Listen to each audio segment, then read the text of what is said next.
So vehicle spiking in Gauteng is increasing at an alarming rate. This past weekend, SAPS arrested 10 suspects in connection with road spiking.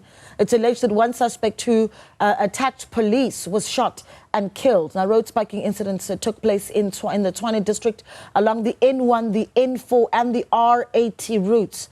Police are warning motorists to not stop for any objects on the road while driving. It's really important to remember that.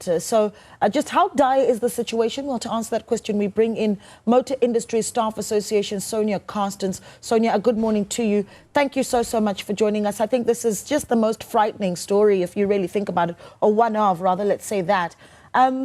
Firstly, I think just to paint a picture of who's who in the discussion here, the Motor Industry Staff Association, your interest in the matter? Good morning, and good morning to your viewers as well. MISA, the Motor Industry Staff Association, represents 65,000 members in the retail motor industry, of whom everyone from dealerships level all through the chain to forecourt attendants, that's your fuel attendants. So everyone replacing tires, having anything to do with a tire, they are our members. Okay. And so I can imagine then that you'd be the right people to speak to about this spike, because essentially then it is the dealerships, it is the petrol, the fuel stations where people would run to immediately once they've had a spiking. Just how bad is the situation, if you'd paint a picture for us? The situation is very severe. It used to be an incident here and there, once or twice a month. Currently, we have several incidents per week, all in the Pretoria surrounding areas. The route you've mentioned, the N1, the N4, we've got two N4s. The one is between the Proefplaas, as we call it in Pretoria, so the N1 all the way through to Middelburg. The other one is the Rustenburg-Brits Road. So the incidents are taking place all over. We had incidents in between Stormfoel and Safaku-Magatu the past week. That is normally a very quiet part of the N1. So it's taking place all over, especially on the R80. On the day that the police made the 10 arrests and they shot the alleged mastermind behind this, an ambulance also fell victim to the spiking incident. Although they were unharmed, they were very traumatized. And sure, it's scary. And what's the modus operandi? Will you explain it for us? Initially, the modus operandi was putting the spikes in the road, covering it with either an overall, a piece of plastic. So you would normally think that you're driving over a piece of paper, then your tires would go flat. So what we normally do if we've got a damaged tire is we pull off the road, put on our hazards, and then you're a soft target. They rob you inside your vehicle. Unfortunately, it does not only stay with robbing of the victims, they sometimes kidnap the victims to extort money out of them, to get you to withdraw your bank account for them, and they rape the victims as well. But the modus operandi changed because we've been warning motorists to continue driving for as far as possible. The criminals have now realized that a motorist is not going to stop at the scene, so with them hiding in the bushes, but the motorist will continue driving. So they are following you in a vehicle, and then wherever you have to stop, because you've got no alternative, that's where they attack you. Sure. And I've seen now images as well being shared of not just the spikes that perhaps they'd cover with something and you think it's just a piece of plastic or whatever, but now they're also laying clothes on the floor? They're laying clothes on the floor. So if you approach, remember it's usually at night, and although the highways are supposed to have lights and not be so dark, sometimes it's in the dark areas of the highways. So you think it might be a body lying over there, and you stop or you pull off the road, and that's when they attack you. Okay, so you've mentioned quite a list of places, and it's an extensive list, and I know we may not be able to go through all of them, Sonja, but if we can try and touch on the biggest ones. You've already touched on some. I've got the little graphic on the screen there that shows some of them. So the N17, the N3. I know you may not be able to see them, but particular hotspots and interchanges that really stand out for you. We'll keep this up on the screen so that our viewers, if you can, take a picture of that so you're aware of the areas that, you know, you need to be more vigilant if you can, watching at home. But talk to us about some of the hotspots that really are top of mind. And I know you touched on them earlier, but some more, Sonja.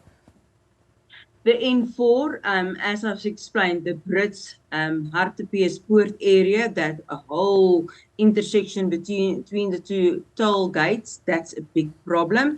The N4 between Pretoria and Middelburg, you can't actually say there's a hotspot because it's the whole piece of the road. The R80, that's the road going out to Soshanguve, especially there in the Roslyn area, that off-ramp, a very big problem.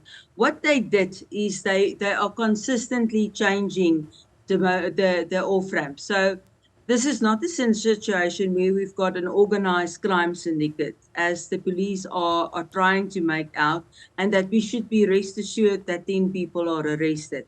This is a thing that people see it. There's a market for the stolen goods, the black market. You can get a few rand every night if you target several motorists. So the more incidents we report on, the more people we've got, criminals trying this, making spikes at home and actually trying this. So that's why we're seeing the increase.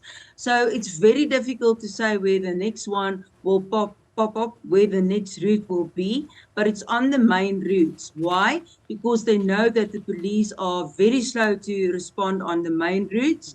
The police tend to think that incidents will only happen on our more quiet routes, so they leave the main routes to SANRAL.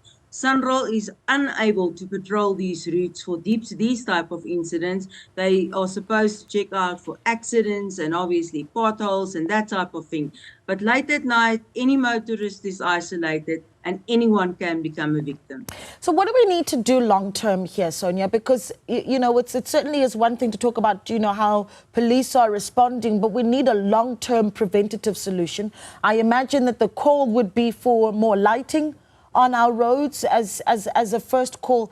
And then, I mean, can we even ask for more police visibility? Does that even make a difference, Sonja? More police visibility, you're quite right. Obviously, as we do with cash in transit size, as we do with drug cartels, if we know there's a crime and there's hotspots and there's roads, we've mentioned three of the most important roads used by commuters, and we know the time frame where this is taking place, and it's at night. We can expect of the police to increase patrols. Not official vehicles, but unmarked vehicles, where they have crime intelligence, where they have people scouting in the bushes, police officials checking for incidents, and then responding as and when they are happening. Yeah. Like to do with cash and transport high. So quite an aggressive response will work in this case. That's the first thing. Secondly, we've got a very terrible situation in South Africa where the police commissioner, Minister of Police, Becky Cele, admitted in Parliament just this week that 14% of positions in our 10111 emergency call centers are vacant. We need to fill those positions urgently. From 2018 to date, 15 million emergency calls were dropped by the police. That's totally unacceptable. If you need them and you are standing alongside a road, they need to respond. And then secondly, educate the motorists. Firstly, if you can, avoid driving on the main routes at night. Rather opt to stay home or make an alternative arrangement. Drive in a group, drive more than one vehicle together, that type of thing. It's not always possible, so it's easier said than done, but that's one of the solutions. And then if you get spiked, drive as far as possible. When your vehicle come to a standstill, don't remain seated in the car. That's the one thing police generals are warning. I spoke to some of them yesterday just to get a few tips for us. They say don't remain seated in your car. Move across the road, in other words, to the opposite direction and hide in the field while you are phoning for help. Because if you're going to remain seated in your car, they will rob you. Sure. Lots to think about, and we really appreciate those tips so that we've got the power back in our own hands as well. Thank you so much for speaking to us, Sonja. We really do appreciate it. To Sonja Carstens there with the Motor Industry Staff Associations, really warning us about the increase that we're seeing on vehicles spiking on our roads, so avoid driving at night, and some great tips really on how to stay safe if you are, of course, spiked. So do stay safe out there.